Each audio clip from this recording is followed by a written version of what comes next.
There's a question I reckon a lot of Aussies are interested to know right now.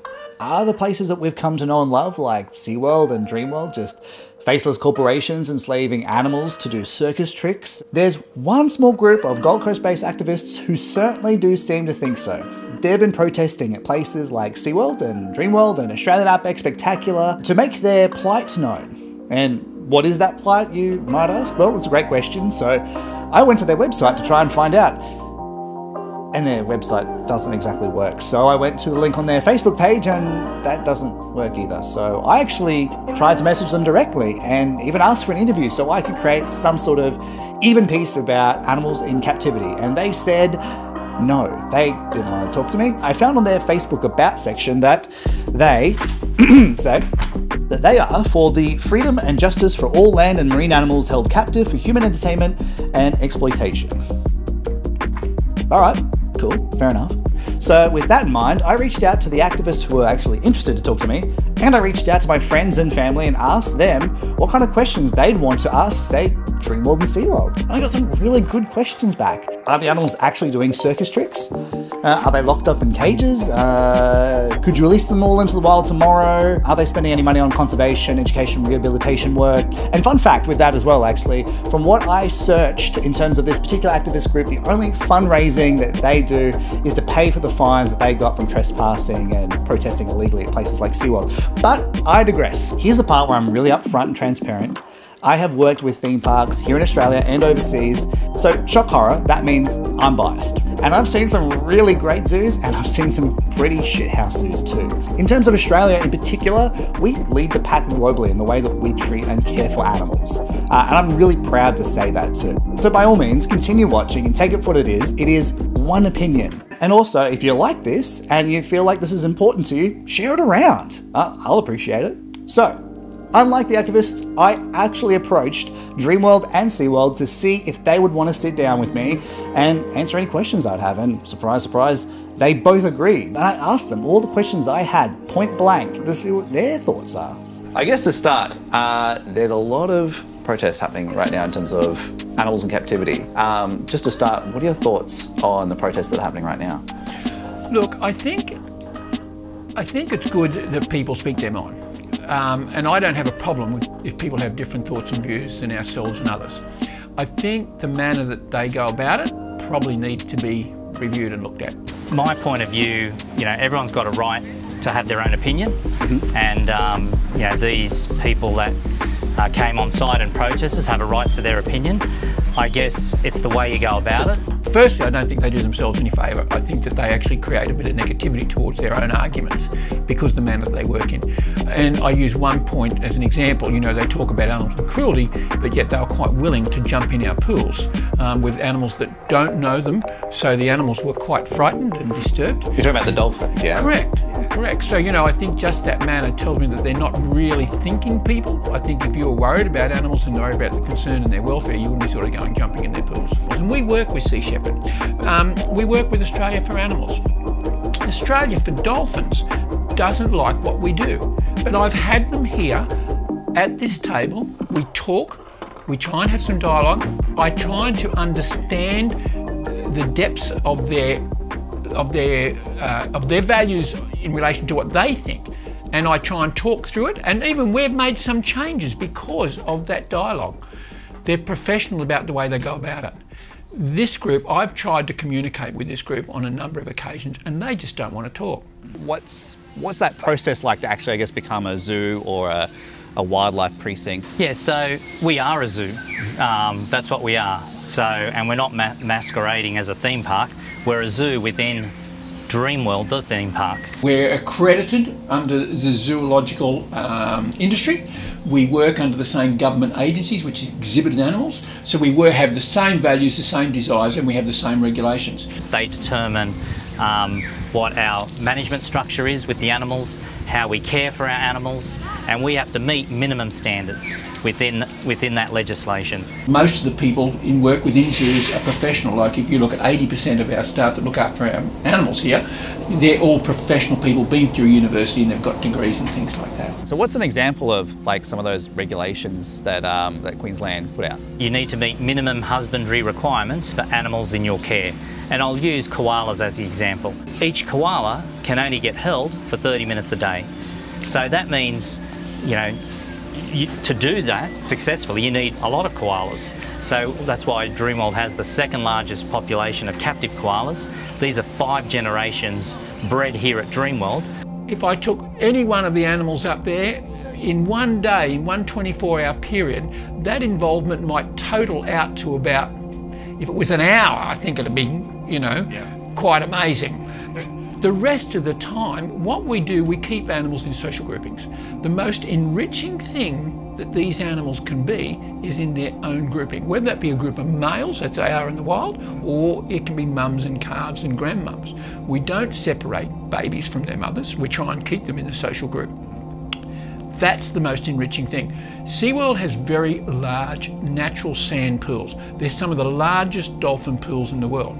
And so we can keep large groups or pods together, and they're together for 24 hours a day. Probably 20 of those hours, 22 of those hours, the animals are free to do what they want to do.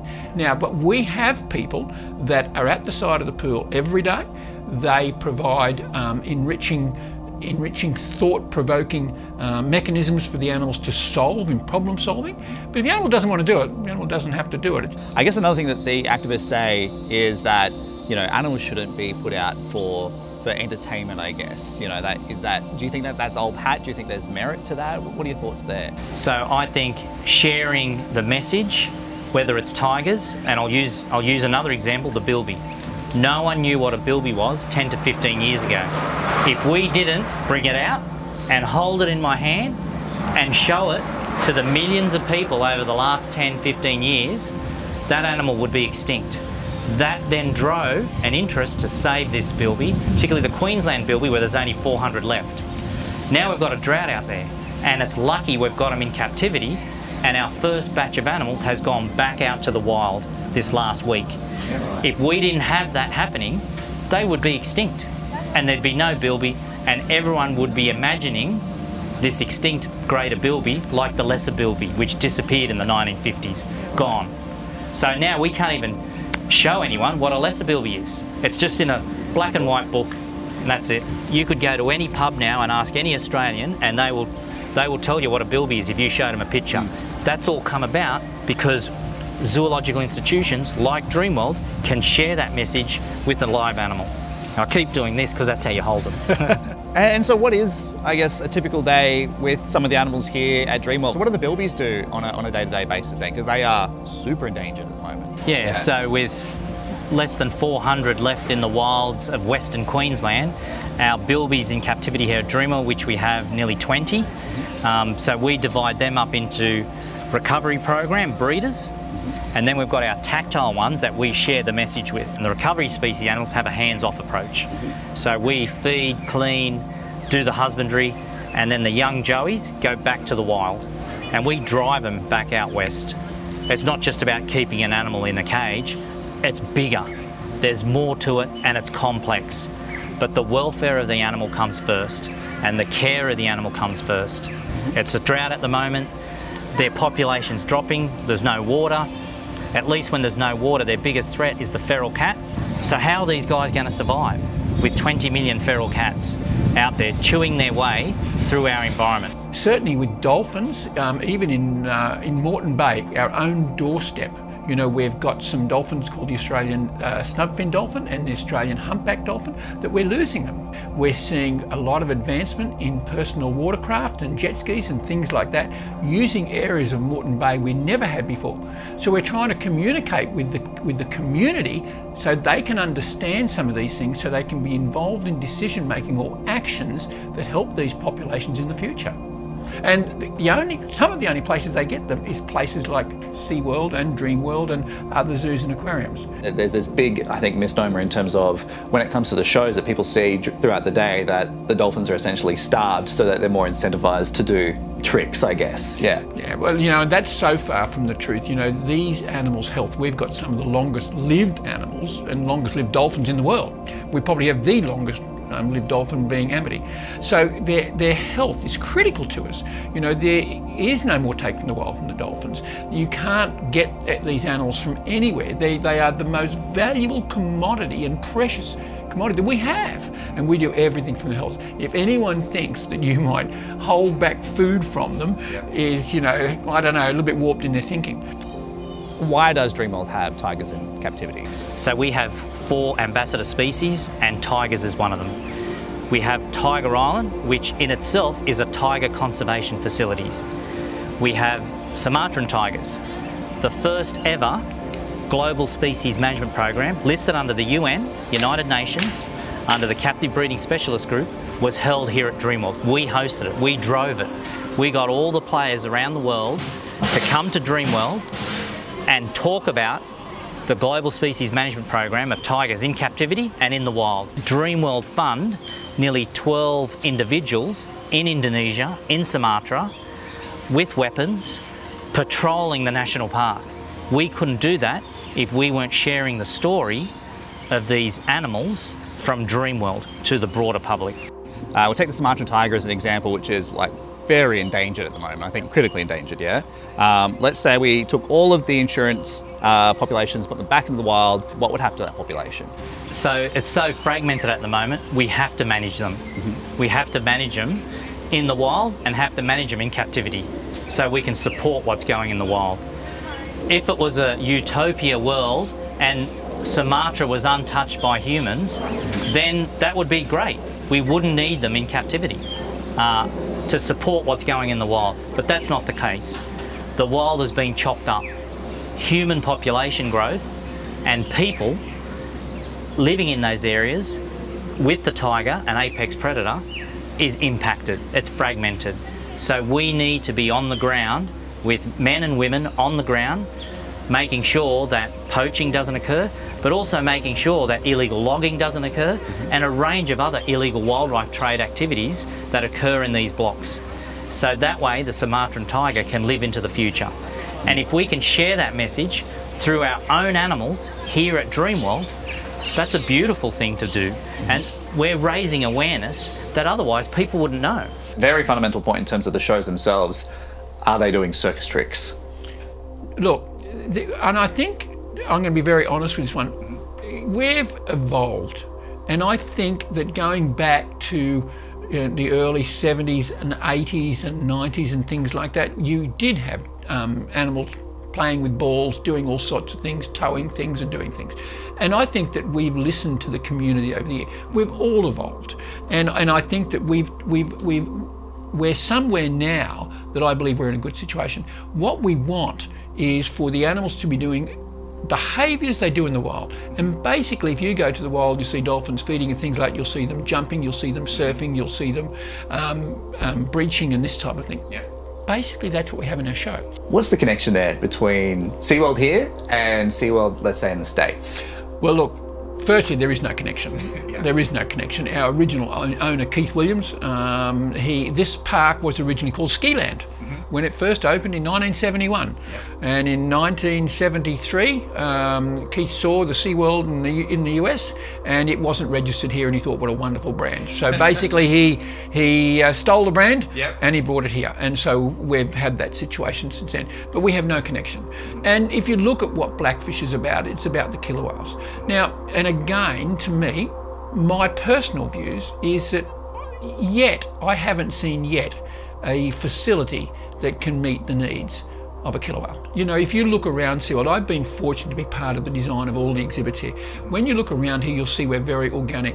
We want to be as close to nature as we can. If you look around our pools, there are natural sand bottoms, natural sand beaches, we've got palm trees and the same sort of vegetation that people might see anywhere you're going to see an animal. We try and keep away from concrete, we try and keep away from glass. We've tried to do the same at Polar Bear Shores, we've tried to do the same at Shark Bay. It's very important that we display these animals in as close to nature as we possibly can. Not only for the people's point of view, but for the animals as well. The other documentary, which is The Cove, well, I guess, what's your thoughts on that? We have no animals that come from any of those dry fisheries It is illegal to import dolphins, or we call cetacea, or any part, blood, semen, anything. You cannot import into this country. You know, so we have nothing to do with the Cove. And we openly say to the people that we have signed petitions as a company to try and help stop those drive fisheries in the countries such as Japan. Currently, I think there are 44 parks about to open in China, both with dolphins and killer whales and belugas. You know, it's something, and it's something that worries me, because I think that, I have very high ideals, and I think that we spoke about what determines a zoo and what makes us different from anything else. And one of the things that determines a good zoo is what it puts back to the community. The point of like releasing captive animals back into the wild, if there was no deforestation, there was no poachers, there was anything like that, would you still think that having these captive populations is a thing that you would do? I think zoological institutions in this modern day are like an ark to protect the future of these animals. We're an ark that we hold them as insurance populations, just in case. And the just in case is so big now that this ark is even more important. So zoological institutions like Dreamworld, like a range of them in Queensland and across Australasia, are important to maintain and sustain these populations in captivity just in case, and that just in case is bigger than ever. Look, I think there's been a lot of talk about sea pens and things like this. There is an assessment going on right at this moment in relation to what makes up a successful sea pen, how does it work? Because if you put an animal in a sea pen, someone's got to pay for that for the next 40 to 50 years. You can't control the environment. So when you get heavy inclement weather, whether you get a lot of rain, fresh water, you can't control it. So one of the things about good zoos is that they can control the environment, that the animals are not exposed to all of those dangers and threats. The wild isn't what we expect it to be. The wild's full of environmental traps that basically we're put in the environment. It's a place of hunger, it's a place of fear, it's a place where you've got to have the skills from mum to even defend. So these animals wouldn't survive. You can't release these animals. And we've had lots of internal discussions here. Can we take these animals, can we set up a sea gate and take these animals outside? Our broadwater, because we live in this tropical paradise, our broadwater is full of boats, sailing craft, jet skis, helicopters and things like that. It's just not a place to do it. So, but we have all of these discussions internally, and we must continue to do it. If anyone thought we weren't doing the right thing, you'd see it. They'd see it. Yeah. You can't go for 45 years and if you're doing something wrong, somebody not know about it. And you want to find a way to try and problem solve that situation of trying to rehabilitate and conserve animals who can't be released into the wild. You kind of need a way to raise money. Conservation rests purely on the dollar. It does. Governments can't do enough for the environment without money. We give away, have given away millions. We have a Research and Rescue Foundation. We give away money every year to universities in relation to marine science. It's evaluated by an independent scientific committee. We couldn't do that if it wasn't people coming through the doors. Once upon a time, we didn't know much about dugong. So the only thing that we could learn from when animals washed up dead, and then you'd learn what's happening from there a little bit, but you got a moment in time. We've been working with the University of Queensland with dugongs for 15 years. We're doing the only dugong health assessments anywhere in Australia. Every year we go out and catch 20 dugong and do a full health assessment. It's an enormous job. Now we're being able to understand, we're seeing trends of health in relation to climatic conditions, trends of health in relation to port exposures and things like this. Brisbane's the fastest growing port in Australia. So we've got 1,000 dugong in the bay we've got to protect. So SeaWorld's putting its money into these things all the time. And let me tell you, animal rescues cost a lot of money. We did one rescue, 110 days to rescue a bride's whale out of a river at Tara in New South Wales. 110 days. That's with a 20-metre boat down there. I think it cost something like over $200,000 just in wages. We saw baby dugong wash up and we couldn't do anything for them. So we were taking them in and we couldn't do anything for them. Eventually we found out what the issues were in relation to infections. We were able to successfully raise one, an animal called pig. We tried to put that animal back. We spent over $3 million trying to rehabilitate that animal to put it back to the wild, but we couldn't give it the social skills. Eventually the animal had to become back into a secure environment. That can't happen unless you've got people coming through the gate. Money isn't a bad thing as long as it's used in a good manner, and the owners here do a wonderful job. If we didn't have these animals, we couldn't be able to assist the animals we assist in the wild. We've got a big turtle hospital here. It's one of the largest turtle hospitals in Queensland. We've been doing animal rescues well, I've been here for 45 years and we've been doing it since that time. I don't know how many dolphins we've been able to bring in here that have had experiences such as boat strike, caught in nets, plastics, hooks, all this type of things that we're able to bring in here and then rip out and put back. So if we do nothing, that's unacceptable. So while we have the shared responsibility of holding these cats at Dreamworld, we will share that responsibility at another level and drive the awareness of what's happening in the wild and provide support to those men and women that are on the ground, because that's something we can do and we can do it well. Animals in secure environments that follow all of the values of well-run zoos is wonderful for the society and our community. And if we didn't have them, we wouldn't have so many other benefits that we can help these animals in when they get into rescued or when they get into situations when they're, endangered and critically endangered and things like that.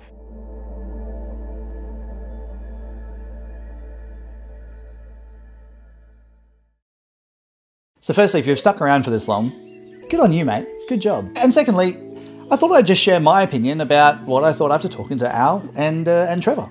And it's basically this. If we lived in a world where there wasn't a giant plastic floating island of crap in the middle of the ocean, if countries weren't destroying habitats every single day and animals weren't being poached to extinction, and if we treated every animal on the planet like the cover of a Jehovah's Witness pamphlet, yeah, release all the animals, go for it.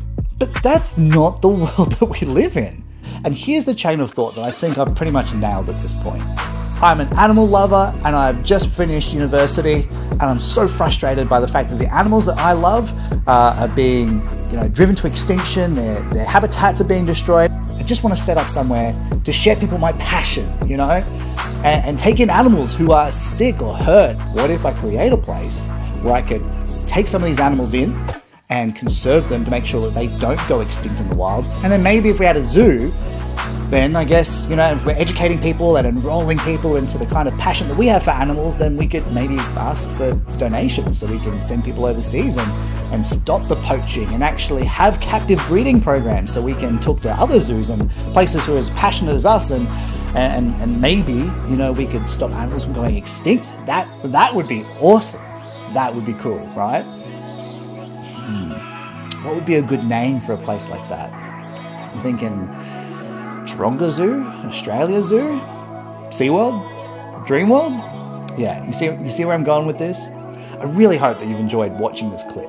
Massive thanks to Luke Shakatano for helping me produce the interview segments of this video. And of course, thanks to Al and Trevor for their time and answering my questions. And if you loved this clip or if you're interested, comment below and share it around. That would be super awesome.